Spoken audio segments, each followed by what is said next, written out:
गोपालजी महाराजांचा असून मराठी भाषिक भक्त समाजास सहज समजावे म्हणून हिंदी भाषेतून मराठी भाषेत रूपांतरित करण्यात आलेला आहे.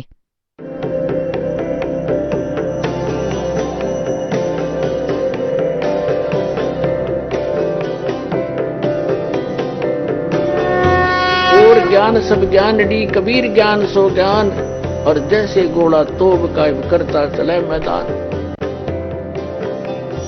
जगद्गुरु तत्वदर्शी संत रामपालजी महाराजांचे अमृत वचन सर्व पवित्र धर्मांच्या व पवित्र शास्त्रांच्या आधारावर. आता पुण्यात आपण वाचत आहात आपल्या सद्ग्रंथांना तुम्ही स्वतः. आपण जे 3ऱ्या स्कंदामध्ये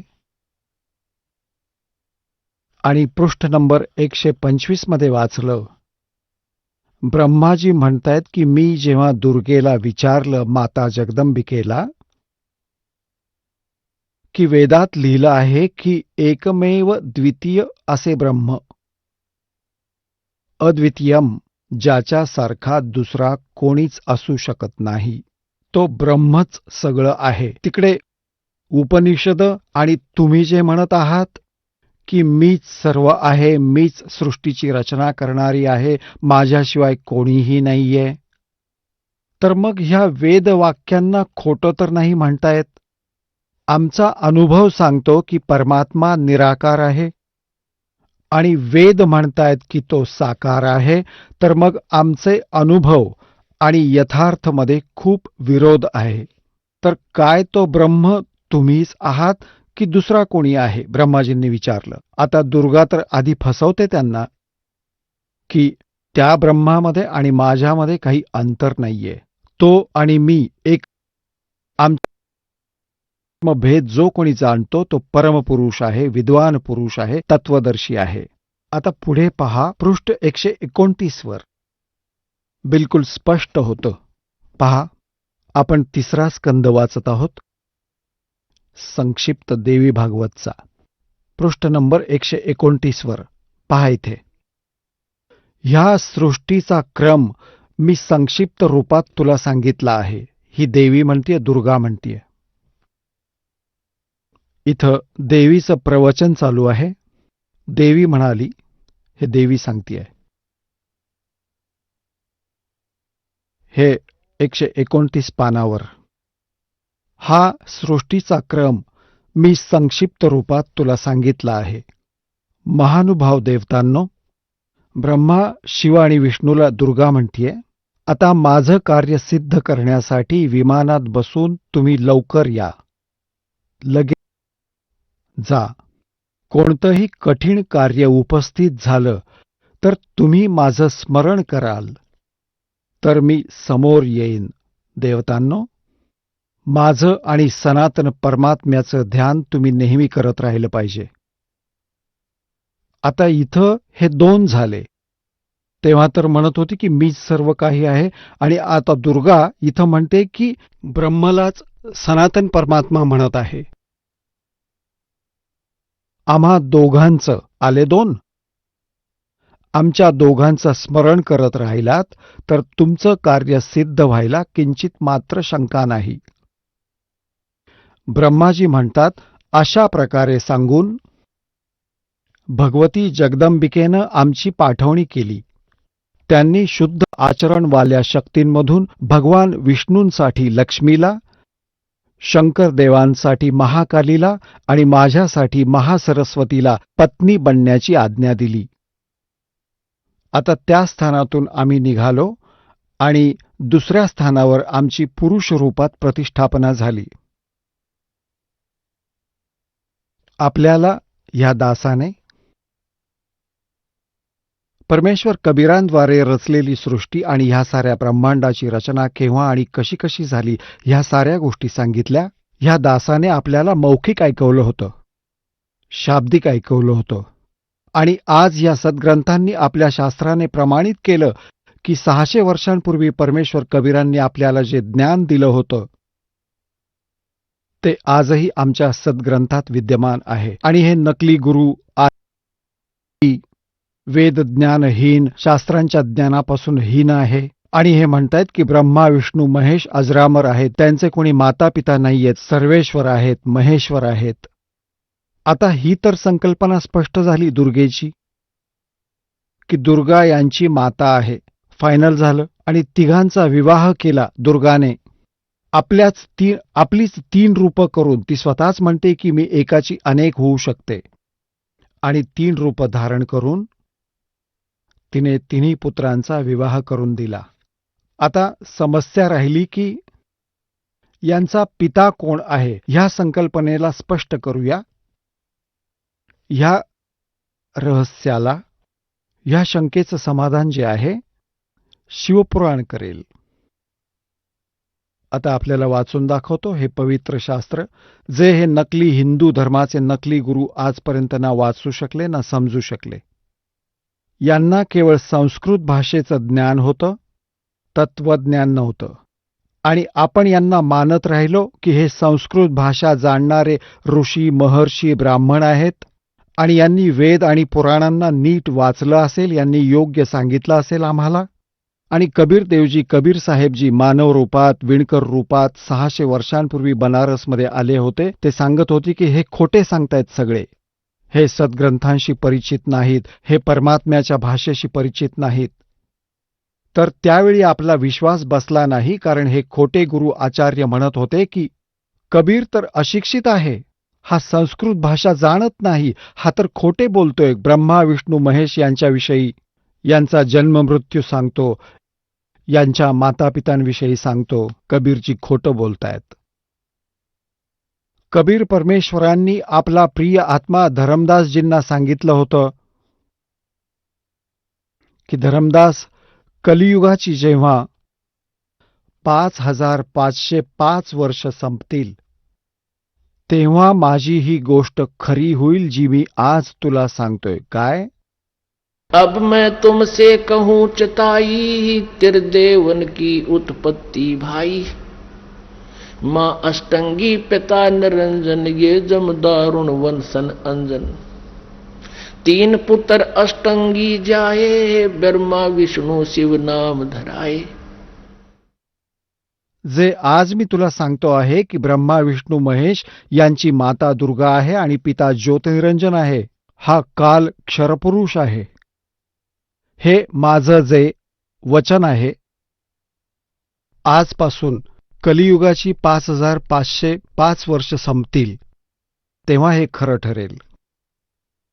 आता आज जो कलियुगाचा काळ आहे, कलियुगाची आज ही वेळ आली आहे. 5500 जे होतील ते सन 2000 मध्ये होतात. इसवी सन पूर्व. तुम्हाला प्रमाण देतो याचं. तुम्हाला ही संकल्पना स्पष्ट करतो की वर्तमानात कलियुगाचं 5500 वर्ष चालू आहे. 5511 चालू आहे असं समजा आज. आणि याच्या 5 वर्ष आधी म्हणजे सन 2000 मध्ये 5505 वर्ष होतात. तुम्हाला पुरावा देतो. हे पहा, एक हे हिमालय तीर्थ आहे. या पुस्तकाचं नाव आहे हिमालय तीर्थ. आणि हे शंकराचार्य यांच्या परंपरेनं प्रकाशित केलंय. हिमालय तीर्थ. J.P. नंबुरी, उपमुख्य कार्याधिकारी, श्री बद्रीनाथ केदारनाथ मंदिर समिती,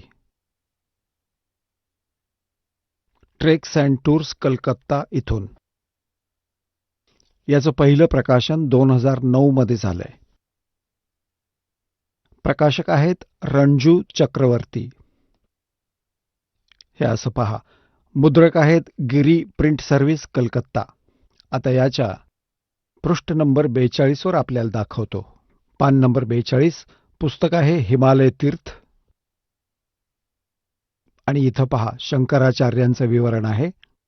आदी केदारेश्वरांसमोर शंकराचार्यजींची दिव्य संगमरवरी मूर्ती आहे. शिवरहस्यानुसार एक पुस्तक आहे शिवरहस्य, संस्कृतमध्ये, त्यातून हे घेतलंय. त्रिसहस्रे वर्षाणाम शंकरो यती, अर्थात कलियुगाची 3000 वर्ष व्यतीत झाल्यावर बौद्ध मीमांसकांच्या मतावर विजय प्राप्त करण्यासाठी शंकर यतीच्या रूपात आविर्भूत होतील.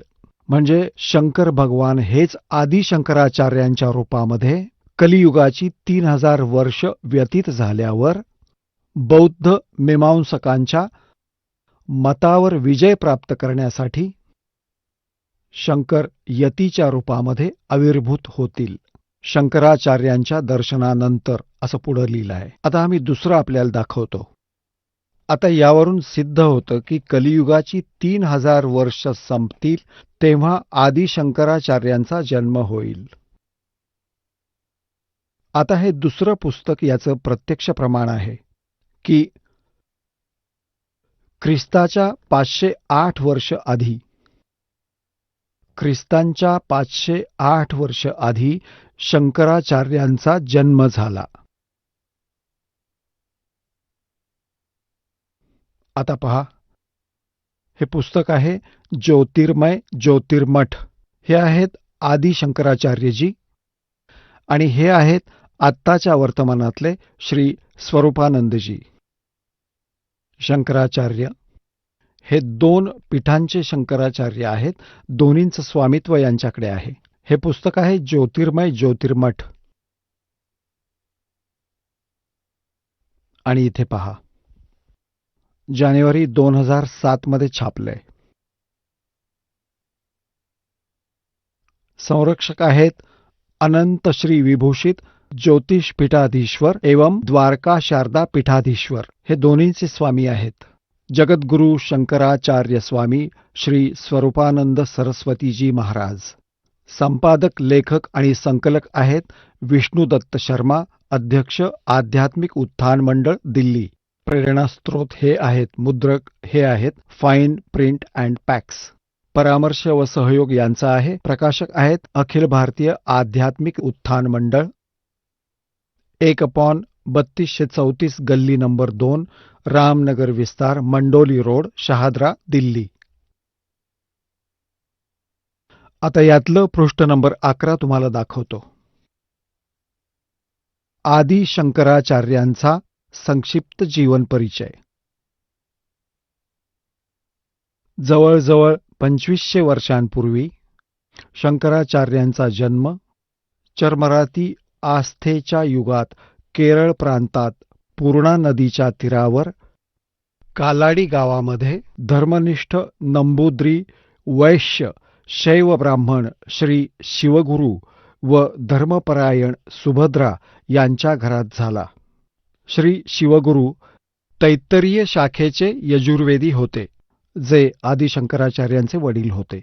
शंकराचार्यांचा जन्म भगवान शंकरांच्या आशीर्वादाने झाला, म्हणून त्यांचं नाव शंकर ठेवलं गेलं. गुरु परंपरेतील मठांच्या मतानुसार त्यांचा अवतार काळ इसवी सन पूर्व 508 मानला गेला आहे. 476 साल मानला आहे. 476चा अर्थ असा आहे 32 वर्षांचं वय असताना त्यांचा देहांत झाला. आता याच्यातून 32 वजा केले तर एवढेच येतात, 476. म्हणजे 508 वर्षांपूर्वी. इथे यांनी अंदाजाने म्हटलंय की साधारणपणे 2500 वर्षांपूर्वी त्यांचा जन्म झाला. कुठे? आणि यावरून हे सिद्ध होतं की इसवी सन पूर्व 508, इसवी सन पूर्व 508 वर्ष हे 2007 मध्ये लिहिलं आहे. जर इसवी सन 2000 असं आपण धरलं तर तेव्हापासून 508 वर्ष आधी, म्हणजे 2000च्या 2508 वर्ष आधी. म्हणजे मी त्यात 3000 मिळवले तर 5508 वर्ष झाली. आणि 1994 पासून या दासाने ही नामदानाची आज्ञा झाली. सन 2000 मध्ये कृपा झाली, परमात्म्याने दया केली, हे सद्ग्रंथ पाहिले 2000 नंतर या सद्ग्रंथांना, जे आपले सद्ग्रंथ आहेत, यांना पाहून दासाने पुस्तकाची रचना केली, परिभाषा प्रभू की, मग परमेश्वर का सार संदेश आणि गहरी नजर गीता में म्हणजे भगवद्गीतेचा यथार्थ अनुवाद केला. तर परमात्म्याने सांगितलं होतं की जेव्हा कलियुगाची 5505 वर्ष संपतील त्यावेळी मी ह्या आज सांगितलेल्या गोष्टी खऱ्या होतील. धर्मदास, काय सांगितलं होतं परमात्म्याने? की ब्रह्मा विष्णू महेश नाशवंत आहेत, त्यांना जन्ममृत्यू आहे. ब्रह्मा विष्णू महेश यांचे पिता ज्योती निरंजन क्षरपुरुष हे काल आहेत आणि यांची माता ही देवी दुर्गा आहे. पण त्यावेळी कोणीही मान्य केलं नाही. 600 वर्षांपूर्वी सन 1398 पासून सन 1518 पर्यंत 120 वर्ष परमात्मा हेच ज्ञान देत राहिले. पण या गुरूंनी, या हट्टी आचार्यांनी हे परमात्म्याचं ज्ञान आपल्यापर्यंत पोहोचू दिलं नाही. परमात्मा कबीर म्हणत असत, ये दुनिया अजब दीवानी, मेरी कही एक ना मानी. पहा कसे वेडे झाले आहेत. नकली गुरूंच्या नादाने त्यांच्या दंतकथांना खरं समजतायत आणि आम्ही जे सत्य सांगतोय त्यावर विश्वास ठेवू शकत नाहीयेत. तर यासाठीच परमात्म्याने एक वेळ निवडली होती की ज्यावेळी कलियुग येईल त्यावेळी सर्व जनतेला उपदेश करू. आणि श्रद्धाळू लोक जेव्हा शिक्षित होतील तेव्हा स्वतःच्या डोळ्यांनी सद्ग्रंथांचं वाचन करतील आणि धन्य होतील. आम्हाला परमात्मा हवा आहे आणि आपण या सर्व सद्ग्रंथांना, पवित्र 4 वेदांना, पवित्र 18 पुराणांना आणि पवित्र श्रीमद भगवद्गीतेला सत्य मानत आलो आहोत आणि सत्य मानत आहोत. त्यामध्ये जे लिहिलंय त्याचा आपण आज स्वीकार केला पाहिजे. हे लोकवेद सांगणाऱ्या आचार्यांपासून, गुरूंपासून आपण दूर राहिलं पाहिजे. यातच आमचं शहाणपण आहे. आणि परमेश्वर कबीरजी म्हणतात, जान बूझ साची तजय और करे झूठ तेने, ताकि संगत है प्रभु सोपन में बिना दे. एवढी प्रमाण देऊन सुद्धा या भोंदूंना ते सोडत नाहीत, सत्य स्वीकारत नाहीत. त्यांच्यासाठी म्हटलं आहे, जान बूझ साची तजय और करे झूठ तेने, ताकि संगत है प्रभु सोपन में बिना दे. त्यांची संगत नको म्हणजे दूरच बरं, जे एवढे पुरावे पाहूनही मान्य करत नाहीत. ह्या आदि शंकराचार्यांनी सुद्धा, ह्या शंकराचार्यांनाही ब्रह्मा विष्णू महेश यांची खरी स्थिती माहीत नाहीये. त्यांना अजरामर म्हणतायत ते. तर पुण्यात्म्यांनो, परमात्मा कबीरजींनी भूला दो ना भूली, ये भूले सब संसारी. आता आपण पुढे जाऊया. आता श्री ब्रह्मा विष्णू महेश यांच्या पित्याबाबत स्पष्ट करायचंय. आता त्यांचं चरित्र मी तुम्हाला शिवपुराणात दाखवतो. हे पहा, शिवपुराण, संक्षिप्त शिवपुराण, सचित्र मोटा टाइप, केवल हिंदी.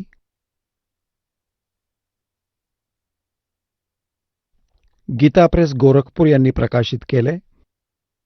संक्षिप्त शिवपुराण, सचित्र मोठा टाइप, केवल हिंदी. संपादक हनुमान प्रसाद पोद्दार.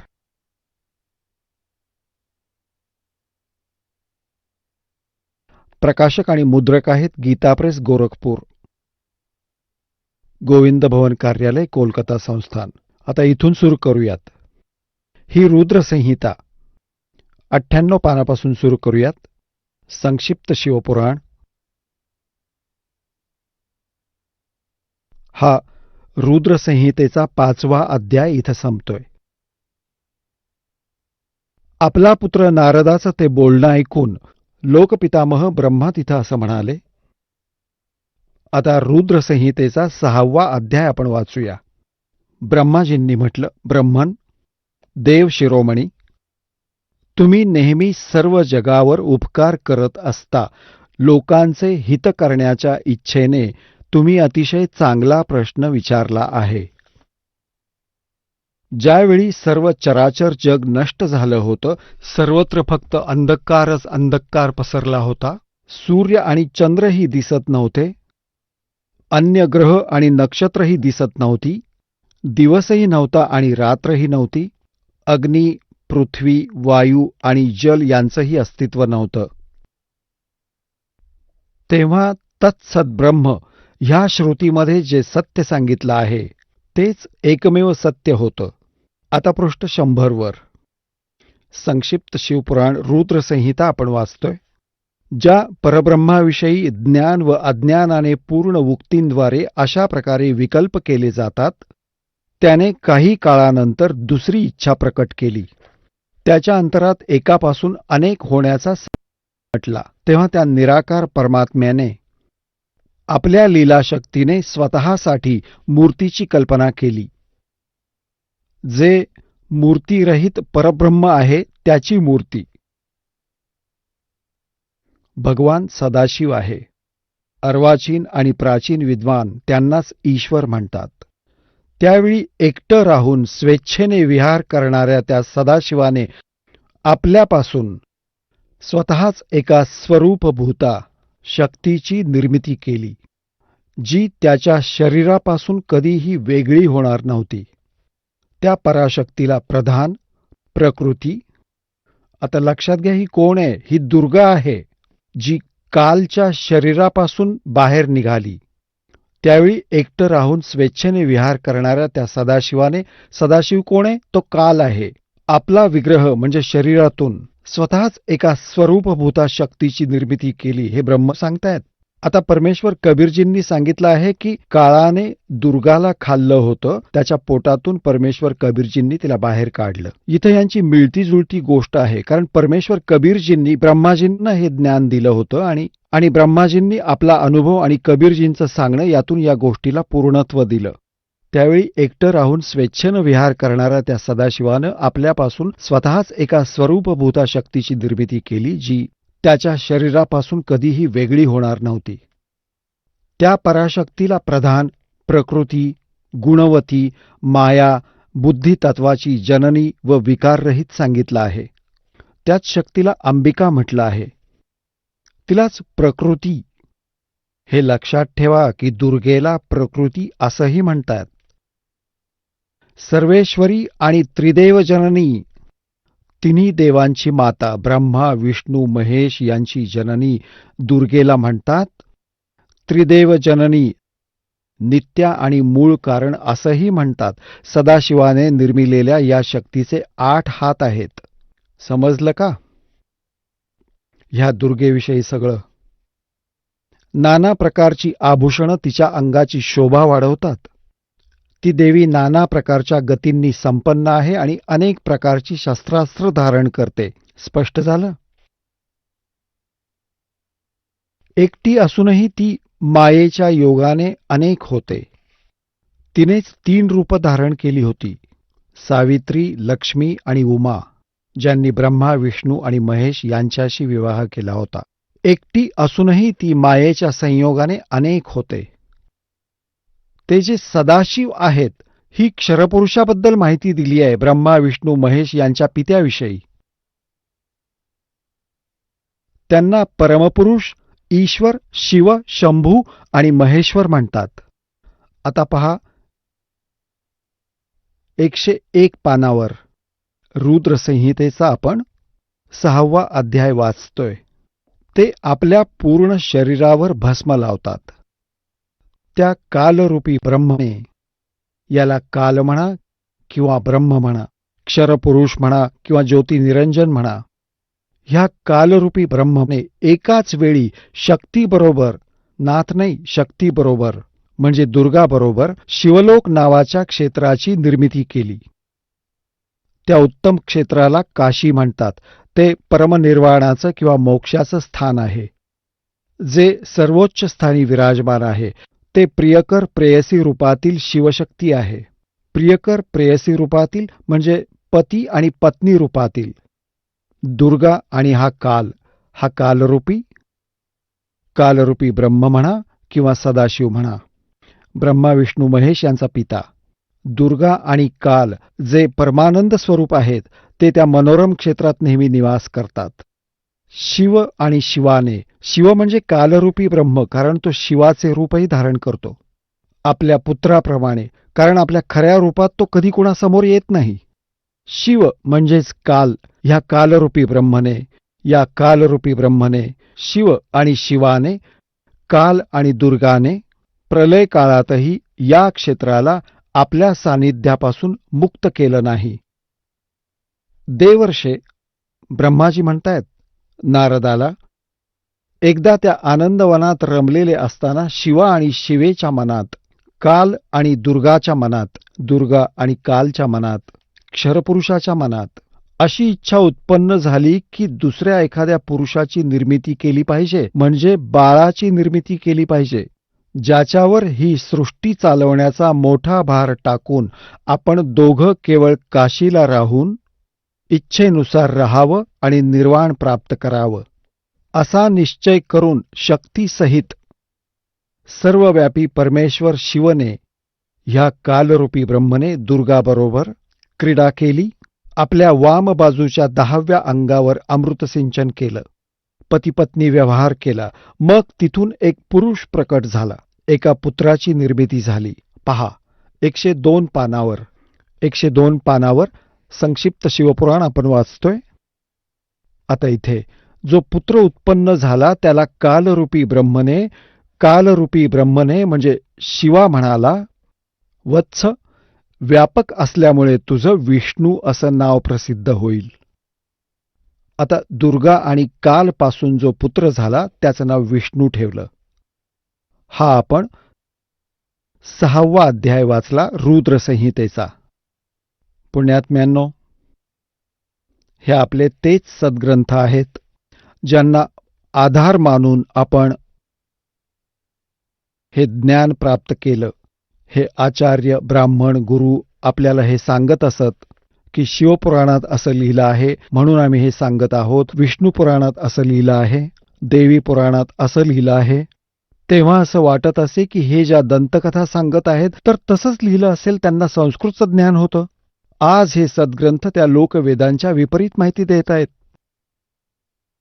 आता यातून स्पष्ट झालं, कालरूपी ब्रह्म सरपुरुष म्हणा, ज्योतनिरंजन म्हणा, काळ म्हणा किंवा त्याला सदाशिव म्हणा, हा ब्रह्मा विष्णू महेश यांचा पिता आहे. आणि दुर्गा म्हणा, प्रकृती म्हणा आणि ही यांची माता आहे. ह्या दोघांच्या संयोगाने श्री विष्णूची उत्पत्ती झाली. हे आपलं शिवपुराण स्पष्ट करतंय. आणि रुद्रसंहितेचा 6वा अध्याय. आता आपल्या 7व्या अध्यायात ब्रह्मा म्हणतायत की माझी उत्पत्ती ही अशीच झाली, दुर्गा आणि काल या दोघांनी मिळून केली. हे पहा, ही रुद्रसंहिता आहे आणि हा आपला 6वा अध्याय. इथपर्यंत वाचला. आता 7वा पाहूया. 103 पानावर आहोत. ब्रह्माजी म्हणतात, देवर्षे. ब्रह्माजी म्हणतात नारदाला, देवर्षे, त्यानंतर कल्याणकारी परमेश्वर सांब सदाशिवाने पूर्वीप्रमाणेच प्रयत्न करून म्हणजे जशी विष्णूची निर्मिती केली, मला आपल्या उजव्या अंगापासून उत्पन्न केलं. त्या महेश्वराने तत्काळ मला आपल्या मायेनं मोहित करून नारायण भगवंताच्या नाभिकमलात ठेवलं आणि लीलापूर्वक मला तिथून प्रकट केलं. अशा प्रकारे त्या कमळापासून पुत्राच्या रूपात माझा हिरण्यगर्भाचा जन्म झाला. आता पुण्यात्म्यांनो, इथं अनुवाद करणारा जरा विचलित झाला आहे. त्याने विचार केला की आता शिवापासूनच शिवाची उत्पत्ती कशी लिहू, कारण अनुवाद करणाराही तत्वज्ञान जाणणारा नव्हता. पण म्हणतात ना, सत्य लपून राहत नाही. चोर चुरावे तुंबड़ी गाड्डे पानी में, वो गाड्डे व ऊपर आवे ना, सच्चाई छानी ना. आता पहा, याच रुद्रसंहितेत जी आपण वाचतोय, श्री शिवपुराणात याचा पुरावा दाखवतो मी. ही आता रुद्रसंहिताच चालू आहे आणि संक्षिप्त शिवपुराण 110व्या पानावर आपण आता वाचूया. 9व्या अध्यायाचा इथे अंत होतो, शेवट आहे.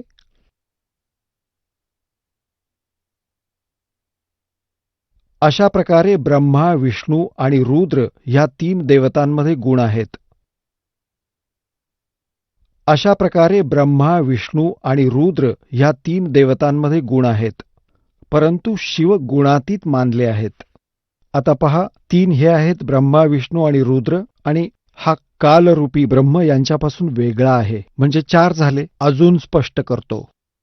एकदा श्री ब्रह्मा आणि श्री विष्णू यांचा एका गोष्टीवर वाद झाला,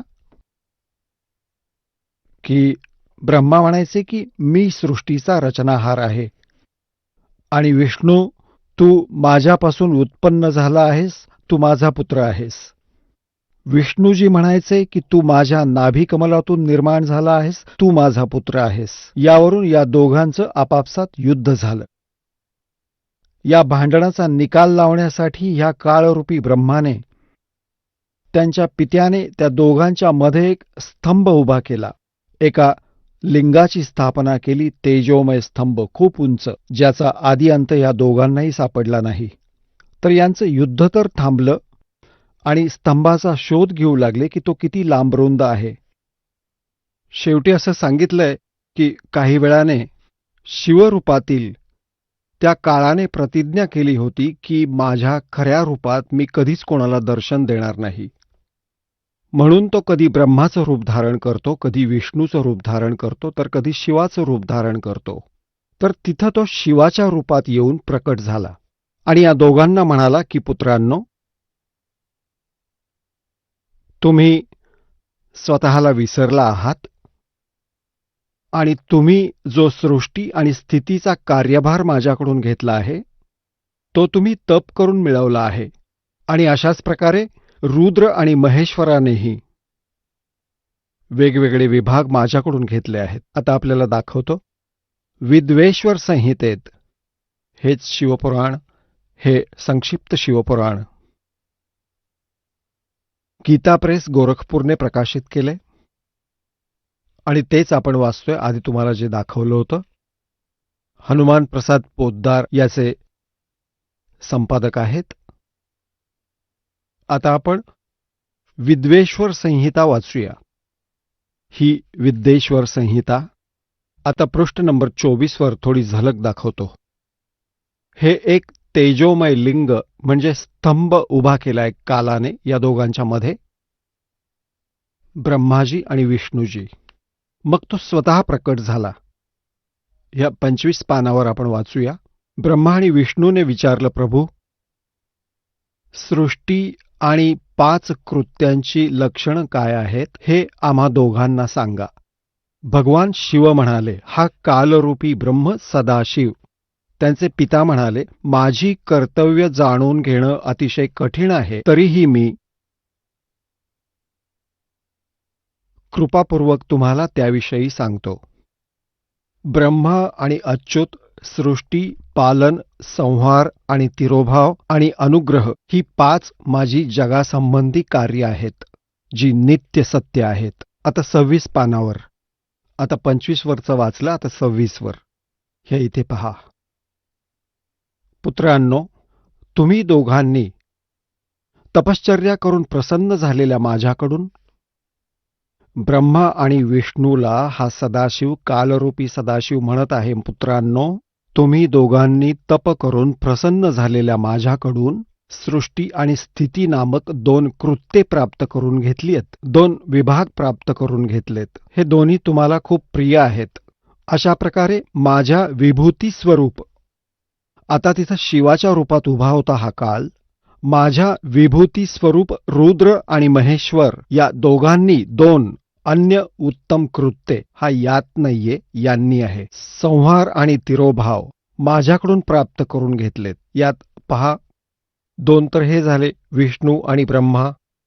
पुत्रो, तुम्ही तर स्थिती, सृष्टी आणि स्थिती हे 2 विभाग घेतले आहेत.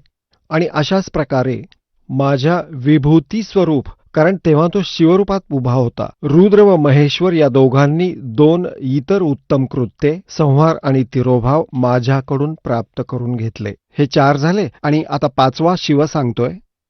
पुढे पहा. हे स्पष्ट हे काय सांगत आहे? ब्रह्म सांगतोय, क्षरपुरुष सांगतोय. इकडे पहा. ह्याच म्हणजे 26व्या पानावर आपण वाचत आहोत. विद्येश्वर संहिता.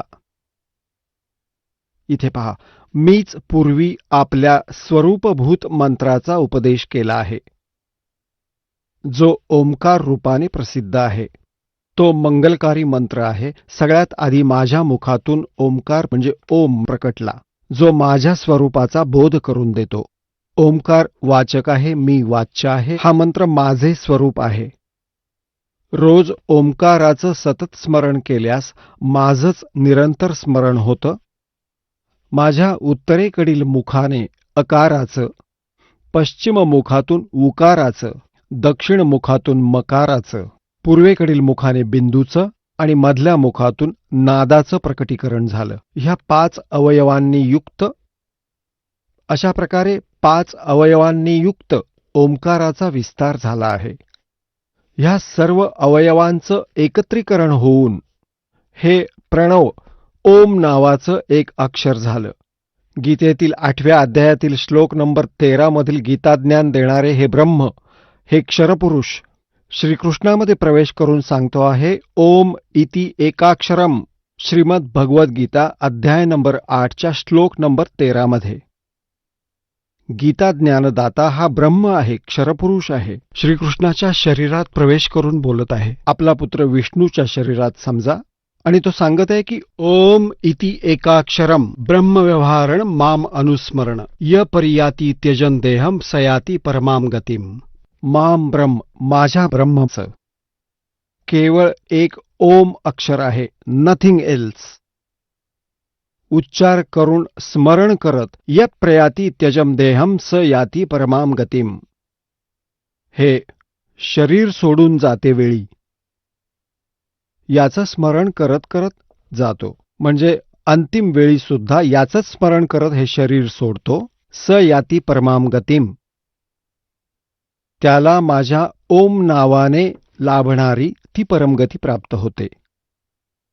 यावरूनही हे सिद्ध होते की गीताही हा कालच सांगतो आहे, जो ब्रह्मा विष्णू महेश यांचा पिता आहे.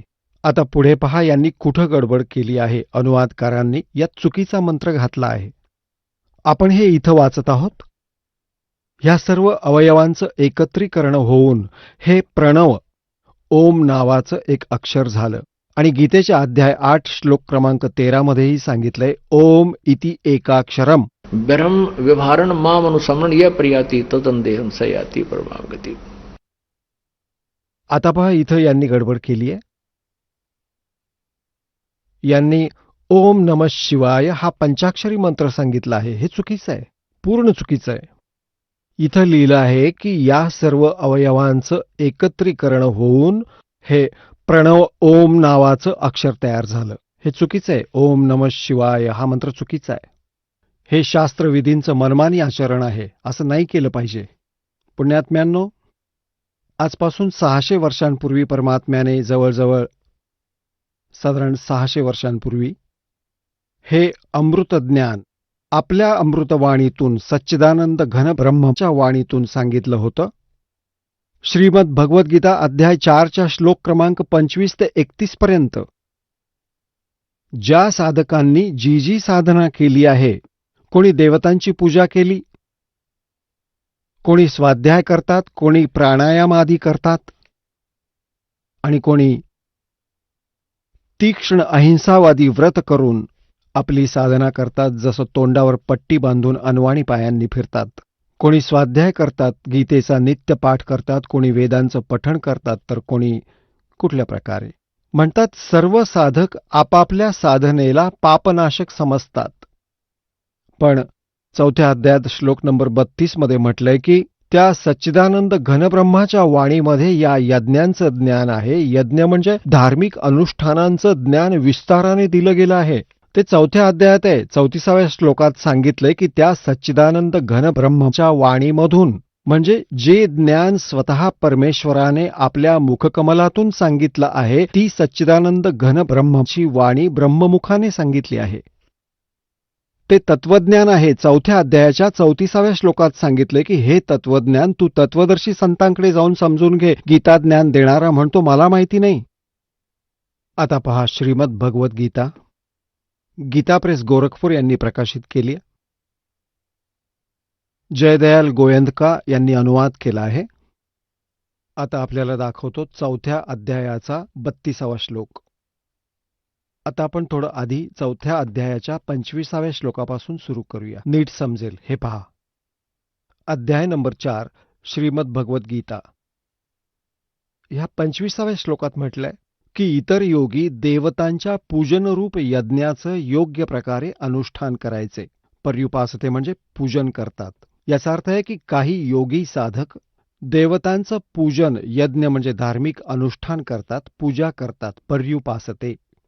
आणि अन्य दुसरे ब्रह्माग्नौ म्हणजे ब्रह्माची साधना करतात. ब्रह्म हे आपल्या मतानुसार लिहित आहेत. आणि यज्ञाद्वारेच आत्मस्वरूपाचं हवन करतात. 26व्या श्लोकात म्हटलंय अन्य साधक योगीजन म्हणजे साधक श्रोत्र इत्यादी सर्व इंद्रियांचं संयमरूपी अग्नीमध्ये हवन करतात. म्हणजे ज्ञानेंद्रियांनाच हे आवर घालण्याचा प्रयत्न करतात. दुसरे कोणी शब्दादी हे 26व्या श्लोकात 4थ्या अध्यायात समस्त विषयांना इंद्रिय रूपाच्या अग्नीमध्ये हवन करतात. 27 मध्ये. आणि दुसरे योगीजन इंद्रियांच्या सर्व क्रियांना आणि प्राण्यांच्या सर्व क्रियांना ज्ञानाने प्रकाशित झालेल्या संयमयोगरूपी अग्नीमध्ये हवन करतात. म्हणजे यात सांगितले की काही लोक आपल्या श्वसनक्रियेचं येता जाता अवलोकन करतात, यालाच आपली साधना मानतात, लक्ष ठेवतात त्यावर. 28 मध्ये म्हटलंय की काही पुरुष द्रव्यसंबंधी यज्ञ करणारे, अन्नछत्र चालवणारे, धर्मशाळा बांधणारे, काही जण तपस्या करत राहतात. आणि काही योगरूपी यज्ञ करणारे म्हणजे फक्त आसन, योगासन, योगा करत राहतात, त्यालाच ते आपला मोक्ष मानतात. कितीतरी अहिंसावादी तीक्ष्ण व्रत करणारे यत्नशील पुरुष स्वाध्यायरूप ज्ञानयज्ञ करणारे असतात. म्हणजे स्वाध्याय करतात, गीतेचं पठण केलं, वेदांचं पठण. 29 मध्ये म्हटलंय इतर कितीतरी साधक अपान वायूमध्ये म्हणजे प्राणवायूचं म्हणजे प्राणायाम क्रियेला हवन करतात आणि प्राणवायूला अपानवायूमध्ये. आणि कितीतरी नियमित आहार, अल्प आहार घेणारे प्राणायाम परायण पुरुष प्राण व अपान यांची गती रोखून प्राणाचं प्राणामध्येही हवन करतात. हे सर्व साधक यज्ञांद्वारे पापांचा नाश करणाऱ्या यज्ञांचं ज्ञान असणारे असतात. आता पुण्यात्म्यांनो, ह्या गीता अध्याय नंबर 4 श्लोक 25 पासून 30 पर्यंत आपण वाचलं. याच्या सांगण्याचा भावार्थ असा आहे की कोणी कुठली साधना करतो, कोणी कुठली साधना करतो, आणि सर्व साधक आपापल्या साधनेला पापनाशक समजतात.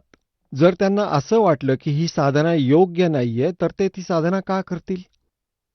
तर आता अध्याय नंबर 4च्या श्लोक 31 मध्ये म्हटलंय जे साधना करतच नाहीत, भक्तीही करत नाहीत, त्यांना ना इथे सुख ना परलोकात सुख. आता अध्याय 4च्या श्लोक 32 मध्ये सांगितलंय की ज्या साधनांचं वर्णन यज्ञाचं 25 पासून 30 पर्यंत केलं आहे,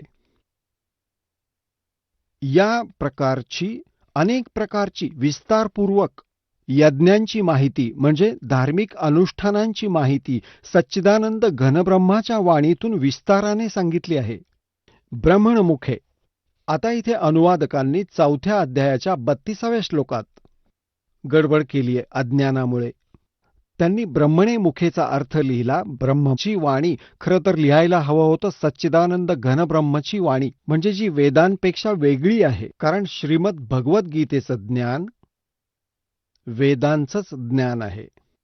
आणि यात 2 प्रकारचं ज्ञान आहे. एक तर ह्या ब्रह्म क्षरपुरुषाचं स्वतःचं मत आहे, आणि दुसरं वेदांचं ज्ञान आहे. जे वेदज्ञान आहे ते वेदांशी तुलना केलेलं आहे, ते बरोबर आहे. आणि जे युद्ध करायला लावण्यासाठी त्याने काही अटकळबाजी करून सांगितलं की हे माझं मत आहे, अशी साधना जी मध्ये मध्येच सांगितली आहे, तर ते मत, यांचं पण मत कनिष्ठ आहे. कारण तो स्वतःच म्हणतो की हे तत्वज्ञान तू तत्वदर्शी संतांकडून समजून घे. याला पूर्ण ज्ञान नाहीये अध्यात्माचं. गीता ज्ञानदात्यालाही पूर्ण ज्ञान नाहीये हेच सिद्ध होतं. आता पहा 4थ्या अध्यायात 31 आणि 32 श्लोक. श्रीमद भगवद्गीता 4था अध्याय आपण 30व्या श्लोकापर्यंत वाचलंय. 31 मध्ये फक्त एवढंच म्हटलंय की हे कुरुश्रेष्ठ अर्जुन, यज्ञातील उरलेल्या अमृताचं सेवन करणारे योगीजन म्हणजे शास्त्रानुकूल साधना करणारे ते सनातन. सनातनम ब्रह्म यांती, गीता ज्ञान देणाऱ्यापेक्षाही कोणीतरी वेगळं आहे ते सनातन ब्रह्म. अविनाशी परमात्म्याला प्राप्त होतात. यज्ञ न करणाऱ्या पुरुषांसाठी, त्यांच्यासाठी तर हा मनुष्यलोकही सुखदायक नाहीये, तर मग परलोक कसा बरं सुखदायक असेल. आता 32 मध्ये 4थ्या अध्यायाच्या 32व्या श्लोकात त्यांनी इथं गडबड केली आहे. एवं बहुविधः यज्ञाः विततः ब्रह्मणमुखे. त्यांनी या ब्रह्मणमुखेचा अर्थ इथं चुकीचा लिहिलाय. आणि अशा प्रकारे इतरही अनेक प्रकारचे यज्ञ, यज्ञ म्हणजे धार्मिक अनुष्ठान, अनुष्ठानांची जाणकारी, ब्रह्मणमुखेचा अर्थ लिहिला वेदाची वाणी, हे चुकीचं लिहिलंय. इथे विचलित झाले ते. आता इथे हे पहा, ब्रह्मणेचा अर्थ आपण पाहूया त्यांनी सांगितलेला 17व्या अध्यायाच्या 23व्या श्लोकात. पहा पुण्यात्म्यांनो, हे पहा, हा अध्याय नंबर 17वा अध्याय. चला आता आपण त्या श्रद्धाळूंचे अनुभव जाणून घेऊयात ज्यांनी जगद्गुरू तत्वदर्शी संत रामपालजी महाराजांकडून दीक्षा प्राप्त केलेली आहे, तसेच त्यांच्याद्वारा सांगितलेल्या भक्ती मार्गावर चालत आहेत. नमस्कार. सतसाहेब सर. आपलं नाव? अनिता थोरात, आपण कुठून आलात? पुणे, महाराष्ट्र. आपला व्यवसाय काय आहे? होलसेल स्टेशनरीचं शॉप आहे, ते चालवतो. पूर्ण महाराष्ट्रामध्ये बुक सप्लाय वगैरे आहे आणि क्लासेसही मुलांचे चालवते, घेते. संत रामपालजी महाराजांची गुरुदीक्षा आपण कधी घेतली? मी गुरुजींची नामदीक्षा डिसेंबर 2004 मध्ये घेतली आहे. तत्पूर्वी संत रामपालजी महाराजांची गुरुदीक्षा घेण्या अगोदर आपण व आपला परिवार कोणती भक्ती साधना करत होतात? विष्णू पूजा जास्त करत होतो, श्रीराम भक्त अति होतो आणि घरात बाकीच्याही पूजा अर्चा ह्या चालूच होत्या. लहानपणापासून नवनाथांची पोथी वाचणं वगैरे, सत्यनारायण महापूजा, श्रावणामध्ये पूर्ण श्रावणामध्ये शिवाची पूजा, ह्या सर्व पूजा लहानपणापासून घरात चालत होत्या आणि त्याच मी करत होते. तर तुम्ही असं सांगत आहात की तुम्ही तत्पूर्वीची महाराष्ट्रामध्ये जी प्रचलित भक्ती साधना आहे ती करत होतात, पण महाराष्ट्र ही एक संतांची भूमी म्हणून ओळखली जाते आणि महाराष्ट्रामध्ये बरेचसे साधू संत होऊन गेले. संत नामदेव झाले, संत तुकाराम झाले, संत ज्ञानेश्वर झाले. असं असताना तुम्ही संत रामपालजी महाराजांचीच भक्ती साधना का निवडली? मी सर्वात प्रथम तर संत रामपालजी महाराजांची भक्ती साधना ही लगेच निवडली नाही. अगोदरही मी गुरु केले होते, कारण जी भक्ती घरामध्ये चालू होती वारकरी पंथातली, त्यातनं त्या पूजा अर्चांमधनं एकच आम्हाला सांगण्यात आलं होतं की हा मानव जन्म आहे, हा तुम्हाला मुक्तीसाठी मिळालेला आहे आणि गुरु शोधून, सद्गुरू शोधून आणि त्याच्याकडनं नामदीक्षा घेऊन तुम्ही तुमच्या आयुष्याचं कल्याण करू शकता. त्यामुळे मी श्री विश्वानंदजी महाराज म्हणून जे आहेत त्यांच्या अगोदर त्यांना गुरु केलेलं होतं. परंतु नंतर तेच मी गीता पठण स्वतः करायची, प्रवचनं सांगायची, मीही मंदिरांमध्ये जाऊन ज्ञानेश्वरीचं वाचन करून दाखवायची. ह्या बऱ्याचशा गोष्टीही मला त्याच्यातून आवड आणि अध्यात्माकडे ओढ असल्याने ह्या चालू होत्या. परंतु ज्यावेळी गीता जयंती आली की पूर्ण गीतेचं पठण करा, वाचन करा हे सांगण्यात आलं होतं. 15व्या अध्यायात गुप्तज्ञान सांगितलेलं आहे. एवढंच गुह्यज्ञान काय आहे हे काही माहीत नव्हतं, परंतु सांगितलं एवढंच सांगण्यात आलेलं होतं. तर या पद्धतीने ह्या पूजा चालू असताना, औरंगाबादमध्ये असताना मी गुरुजींचा सत्संग आलेला आणि तो 4 दिवसाचा अटेंड केला. त्यावेळी मला फार धक्का बसला मोठा की आपण आजपर्यंत जी श्रीरामाची पूजा करत आलो ती पूर्ण व्यर्थ आहे, विष्णू पूजा ही पूर्ण व्यर्थ आहे. शेवटी आणि प्रमाणांसहित मला ते त्यांनी सिद्ध करून दाखवलं की जसं गीतेमध्ये ही 15वा अध्याय गुप्तज्ञान हे मला माहीत होतं, परंतु काय गुप्तज्ञान हे माहीत नसल्याने गुरुजींनी ज्यावेळी ते दाखवून दिलं की गुप्तज्ञान म्हणजे काय आहे, की पहिल्या 4 श्लोकांमध्येच त्यांनी सांगितलेले ऊर्ध्वमूल अधशाखा अश्वत्थम प्राहुरव्ययम, छंदासी यस्य पर्णानी यस्तम वेद स वेदवीत या श्लोकाचा अर्थच अति गहन आहे की वर मूळ खाली फांद्या झालेल्या आहेत आणि हा जो वृक्ष आहे याच्या फांद्यानं फांद्या सांगणारा तो तत्वदर्शी संत खरा आहे. आणि हे फक्त आणि फक्त मला संत रामपालजी महाराजांनीच समजावून सांगितलं. आणि ज्यावेळी त्यांनी मला हे सिद्ध करून प्रूफ सहित त्यांनी दाखवलं सत्संगामध्ये की ब्रह्मा विष्णू आणि महेश यांचा जन्म आणि मृत्यू होतो. श्रीमद देवी पुराणमध्ये ज्यावेळी पूर्णतः ते तिसऱ्या स्कंदातले त्यांनी जे पुरावे दाखवले की ब्रह्मा विष्णू आणि महेश हे देवी दुर्गा आणि काळपुरुष किंवा त्यालाच निरंजन असं म्हणतात त्यांची मुलं आहेत. त्यानंतर माझं पूर्णतः म्हणजे जी भक्ती केली होती ती वाया गेली हे याचं फार मोठं वाईट वाटलं. आणि मी शेवटी 5व्या दिवशी सद्गुरूंची ह्या संत रामपालजी महाराजांच्या शरण जाऊन त्यांची नामदीक्षा घेतली. मी ही वारकरी पंथातलीच होते. अक्षरशः म्हणजे आळंदीला पायी यात दिंडी असते तर त्यात 7 दिवसाच्या त्या दिंडीला जायची. त्याच्यानंतर संतांची कीर्तनं प्रवचनं मीही स्वतः त्याच्यात सहभागी होते. परंतु जे ज्ञान संत रामपालजी महाराजांनी पुराव्यासहित जे दिलं किंवा ब्रह्मा विष्णू महेश हे पूर्ण परमात्मा नाहीत, पूर्ण परमात्मा तर कोणी आणखीच आहे की ज्याचा उल्लेख आणि ज्याच्याबद्दलची माहिती आपली गीतेत सुद्धा आहे, त्यांनी ती दाखवल्यामुळे मी त्यांना शरण गेली. जसं गुरुजींनी आम्हाला गीता आपली जी आहे त्याच्यातल्या 15व्या अध्यायातलं तर मी आत्ता सांगितल्याप्रमाणे आहेच आहे. त्यातच क्षर अक्षर पुरुष आणि परम अक्षर पुरुष एकाही संताला किंवा कीर्तनकाराला प्रवचनकाराला सांगता आलेलं नाही कोण आहेत म्हणून. हे संत रामपालजी महाराजांनी याचा उलगडा करून दिला. त्याचप्रमाणे सगळ्यात महत्त्वाचं 11वा अध्याय जो आहे गीतेचा विश्वरूप दर्शन त्यातला 32व्या श्लोकामध्ये हा जो गीतादाता आहे तो स्वतः सांगतोय की मी काळ आहे आणि हा वाढलेला काळ मी वाढलेला आहे आणि तो मी आता इथे खाण्यासाठी मी उपस्थित झालोय.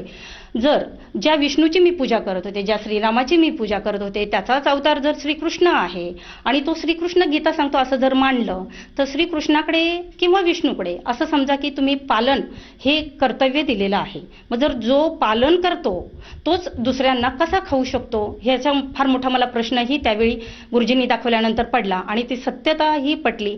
त्याचप्रमाणे वेदांमधले अनेक दाखले दाखवले गेले, देवी पुराणाचे दाखले दाखवले गेले, शिवपुराणाचे दाखले दाखविले गेले.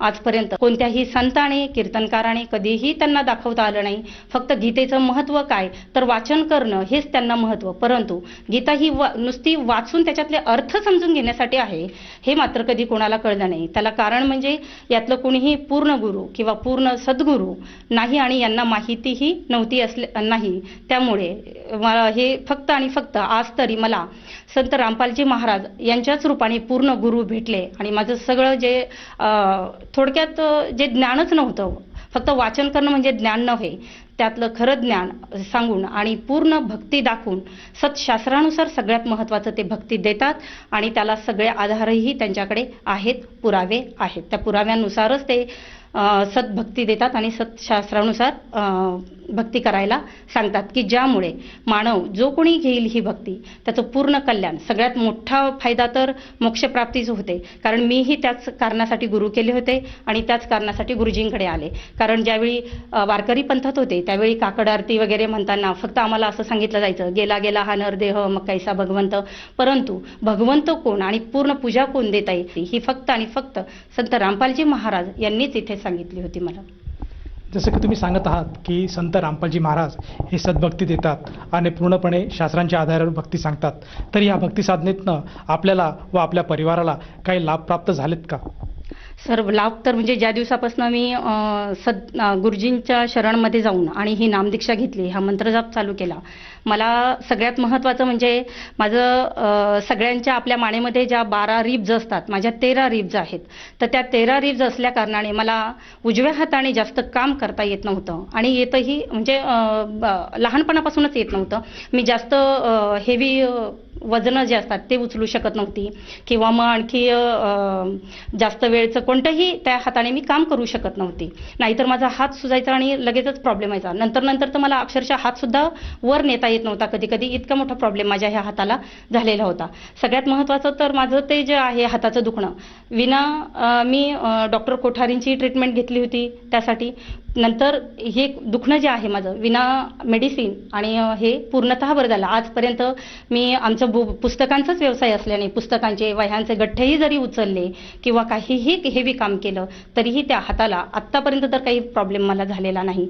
तसंच दुसरा लाभ सगळ्यात मोठा म्हणजे ज्यावेळी महाराष्ट्रामध्ये स्वाईन फ्लूची साथ ही खूप मोठी आली होती त्यावेळी माझं मिस्टर त्यांना हा स्वाईन फ्लू झाला होता आणि त्या एवढ्या मोठ्या आजारातून शिवाय विदाऊट एनी मेडिसिन ते 8 दिवस अगोदर घरात होते आणि त्यावेळी 3 फीटवर लगेच माणसाला त्याची लागण व्हायची.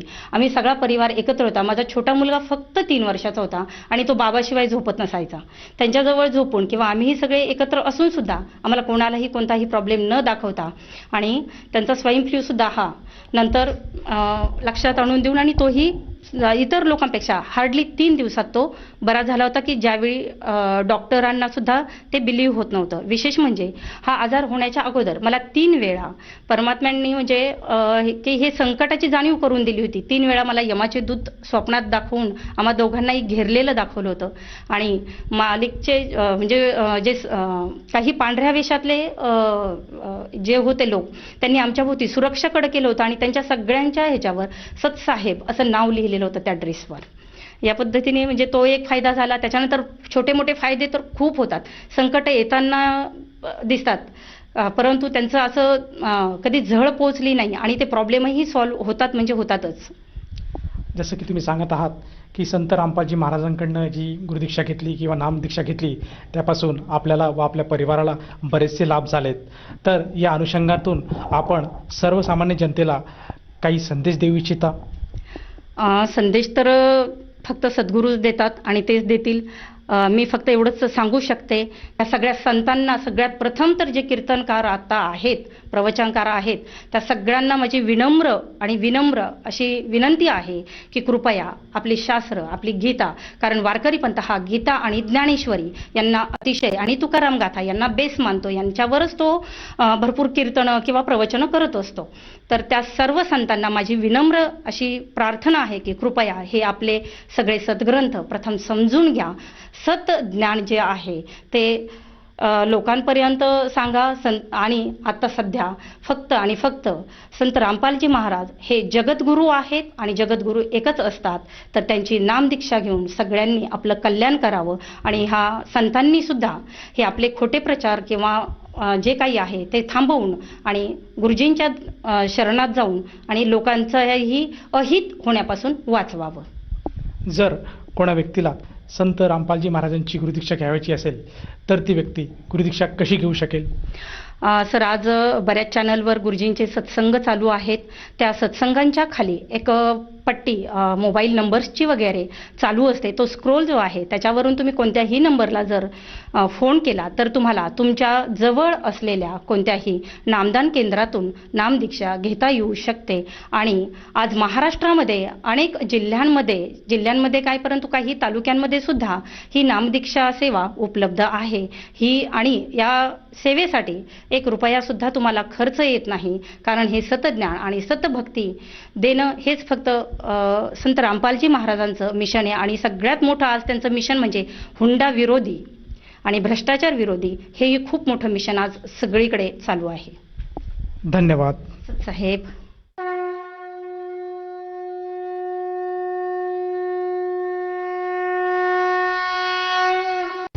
आपण ऐकत होता जगद्गुरु तत्वदर्शी संत रामपालजी महाराजांचे मंगल प्रवचन. निःशुल्क नामदीक्षा प्राप्त करण्यासाठी आणि अधिक माहितीसाठी संपर्क करा 7030303951 7030303952. आमची वेबसाईट आहे www.jagadgururampalji.org. सर्व पवित्र धर्मांच्या व पवित्र शास्त्रांवर आधारित प्रमाणित अनमोल पुस्तक ज्ञानगंगा किंवा जगण्याचा मार्ग यापैकी कोणतेही एक पुस्तक निःशुल्क मागवण्यासाठी आम्हाला आपले पूर्ण नाव, पूर्ण पत्ता, पिनकोड सहित आणि फोन नंबर लिहून 7030303951 7030303952 नंबरवर SMS करू शकता किंवा आम्हाला 7030303950 नंबरवर व्हॉट्सअप देखील करू शकता. आरोग्यशाही या